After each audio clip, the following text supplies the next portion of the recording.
Detroit, once the proud engine of American industry, woke up today to a shockwave of economic chaos as President Donald Trump's latest tariff demands sent ripples across the US-Canada border.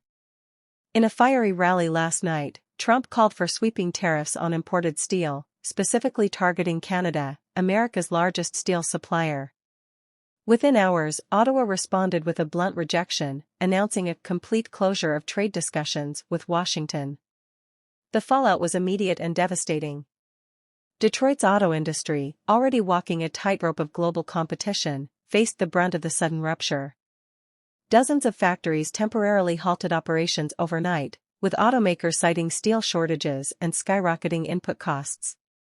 "We can't build cars without steel," said Mark Reynolds, CEO of a major Detroit auto supplier. "This isn't just a tariff.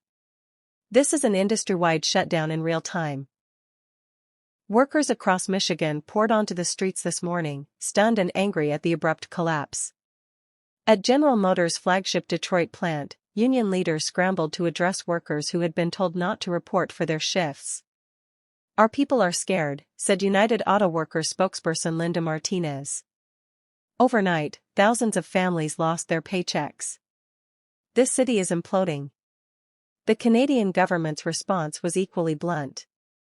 Deputy Prime Minister Chrystia Carney, speaking in Ottawa, accused Trump of economic sabotage and warned that Canada would not be bullied into one-sided trade deals. "We will not allow our industries or our workers to be held hostage," she declared, announcing retaliatory measures including an immediate freeze on steel exports to the U.S. The standoff couldn't have come at a worse time. Inflation is already squeezing American households, and the auto sector, responsible for nearly 1 million U.S. jobs, depends heavily on Canadian steel for production. Experts warn that Detroit's crisis may just be the beginning. "This could spiral quickly into a nationwide manufacturing collapse," said economist Dr. Evelyn Harper. Without Canadian steel, U.S. automakers face not weeks but months of supply shortages. Local leaders in Detroit described the situation as a catastrophe.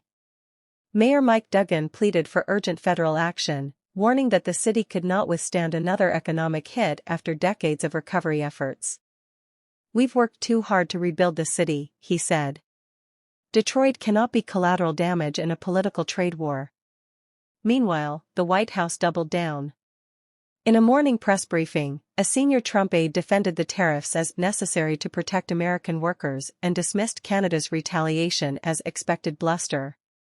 Yet, on the ground in Michigan, the rhetoric offered little comfort.